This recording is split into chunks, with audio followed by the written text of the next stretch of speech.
বড়বাজার পোস্তায় এবার অত্যাধুনিক CC camera. কলকাতার অন্যতম ব্যস্ত এলাকায় নিরাপত্তায় জোর।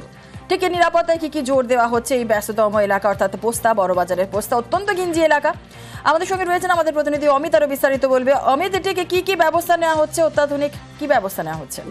দেখো, বড়বাজার এবং পোস্তা এলাকাতে প্রায় প্রতিদিনই কোটি কোটি টাকার কিন্তু ব্যবসা হয় এবং এখান থেকে বিভিন্ন সময় ছিনতাই, চুরি, ডাকাতি বা প্রতারণার কিন্তু অভিযোগ আসে কলকাতা পুলিশের কাছে।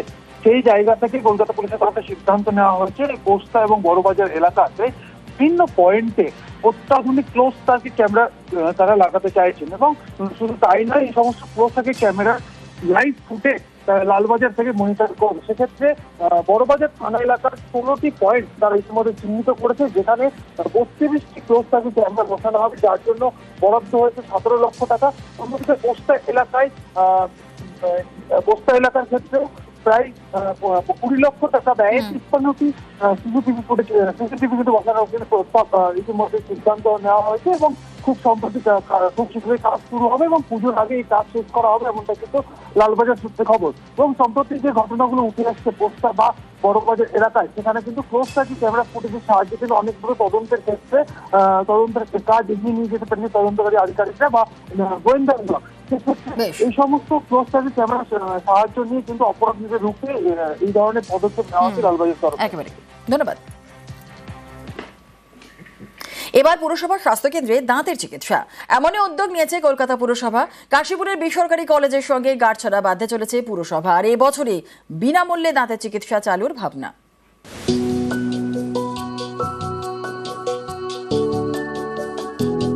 এগুলো সরকারি সুস্বাস্থ্য কেন্দ্র কলকাতা পুরসভার। এখানে বিনামূল্যে বিভিন্ন চিকিৎসা করা হয়। এবার পুরসভার সুস্বাস্থ্য কেন্দ্রগুলিতে দাঁতের চিকিৎসা চালু করা হবে, সেটাও বিনামূল্যে। কর্তৃপক্ষের দাবি, এই নিয়ে কাশীপুরের একটি বেসরকারি কলেজের সঙ্গে গাঁটছড়া বাঁধবে পুরসভা। এবছরই স্বাস্থ্যকেন্দ্রে চালু হতে পারে বিনামূল্যে দাঁতের চিকিৎসা। এই যে পুরসভার মূল যে আইন, যে আমরা বিনা পয়সা স্বাস্থ্য পরিষেবা দেব, সেইটার সাথে মেনে নিয়ে ওরা চুক্তিবদ্ধ হয়ে ডেন্টাল স্ক্রিনিং করবে আমাদের স্বাস্থ্যকেন্দ্রগুলোতে। এখন 10টা শুরু হচ্ছে, আপাতত পরে আস্তে আস্তে শুরু হবে। দাঁতের ডেন্টাল ট্রিটমেন্টে যা যা ব্যবস্থা আছে সবই হবে। এখন কলকাতা পুরসভার একাধিক সুস্বাস্থ্য কেন্দ্রে বিনামূল্যে চোখের চিকিৎসা হয়। প্রেসার, সুগার সহ অনেক পরীক্ষা নিরীক্ষাও হয়। বিনা পয়সায় দেওয়া হয় বহু ওষুধ। এবার সেখানেই শুরু হবে বিনামূল্যে দাঁতের চিকিৎসা। জানা গেছে, প্রথম 10টি স্বাস্থ্যকেন্দ্রে এই পরিষেবা চালু করা হবে, তারপর ধাপে ধাপে সেই সংখ্যা বাড়ানো হবে। অত্যন্ত ভালো, যারা বয়স্ক মানুষ আছেন তাদের দাঁতের যদি চিকিৎসা ওখানে ভালোভাবে হয়, তাহলে দাঁতের প্রবলেমটা অনেক কমে যাবে ওনাদের কাছে। মধ্যবিত্ত মানুষ, নিম্নবিত্ত মানুষ, এদের জন্য অনেকটাই সুবিধা হয়ে গেছে। এটা বিনামূল্যে যাতে পরিষেবা দেওয়া যায়, এটাই আমাদের পৌরসভা চেষ্টা করছে। চোখের চিকিৎসার পর এবার দাঁতের চিকিৎসাও কলকাতা পুরসভার স্বাস্থ্যকেন্দ্রে। আপাতত মৌসাক্ষ্য রয়েছে বেসরকারি সংস্থার সঙ্গে। 10টি স্বাস্থ্যকেন্দ্রে পরীক্ষামূলকভাবে শুরু হচ্ছে দাঁতের চিকিৎসা। বিনামূল্যে কলকাতা পুরসভার সমস্ত চিকিৎসা কেন্দ্রেই দাঁতের চিকিৎসা হবে ভবিষ্যতে। ক্যামেরায় রাজীবের সঙ্গে বিশ্বজিৎ, নিউজ 18 বাংলা। আলিপুরদুয়ারে তোষা নদী থেকে নাকি তোলা হচ্ছে মাটি, আর তার জন্যই নদীর পাড়ে তৈরি হয়েছে বেশ কয়েকটি বড় বড় গর্ত। স্থানীয়দের অভিযোগ যে নদীর পাড়ের গর্ত ভরাট করতে ফেলা হচ্ছে এলাকার আবর্জনা।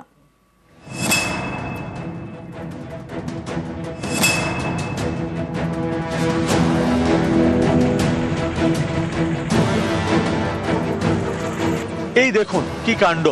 ডাম্পারে করে আবর্জনা আনা হচ্ছে তোরসার পাড়ে, তারপর আর্থ মুভার দিয়ে সেগুলোকে ফেলা হচ্ছে নদীর ধারে।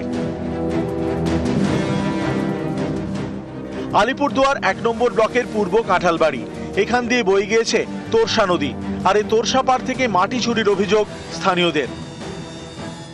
এখানে আমাদের পূর্ব কাঁঠালবাড়িতে তোরসা নদী থেকে 4 লাইনের যে মনে করে মাটি নিয়ে যাচ্ছে, দিন দাহারে এগুলা মাটি নিয়ে যাচ্ছে, রাতের অন্ধকারে ওই গর্তে আবার বাইরে থেকে আবর্জনা আয় না, ওই গর্তের মধ্যে পুঁতে রাখে।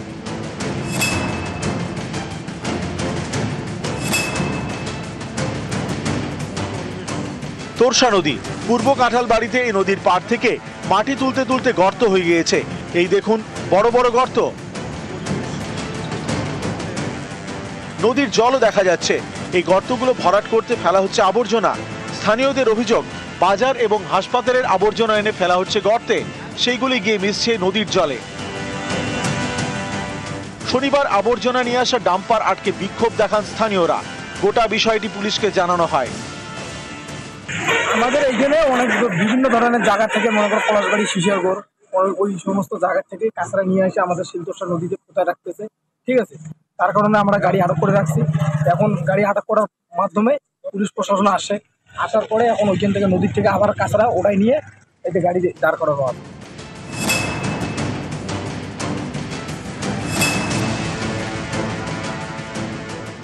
বালির মাফিয়া কোনো আমাদের এলাকায় নেই, এই কারণে আমি বলছি। আমাদের ফোর লাইনে কাজ চলছে, ওরা যদি মাটি না তোলে, বালি না তোলে, তাহলে রাস্তা কি করে হবে? মাটি তো তুলতে হবে নিশ্চয়ই। ওরা কাগজপত্র ঠিক করে মাটি তুলছে, বালি। আর যে আইন সংক্রান্ত যে ব্যাপারগুলি মেনটেন করতে হয় সেটা মেনটেন করেই মনে হয় তুলছে। আমাদের পুলিশ তারা চেক করছে, বিএলআরও চেক করছে, এরা গুরুত্ব সহকারে দেখছে নদীগুলি। আলিপুরদুয়ার থেকে রাজকুমার কর্মকার, নিউজ 18 বাংলা। ভরসন্দে মধ্যমগ্রামে ডাম্পিং গ্রাউন্ডে আগুন। মধ্যমগ্রামে 3 নম্বর ওয়ার্ডে ডাম্পিং গ্রাউন্ডে আগুন। 1 ঘন্টা চেষ্টায় আগুন নিয়ন্ত্রণে আনে দমকল।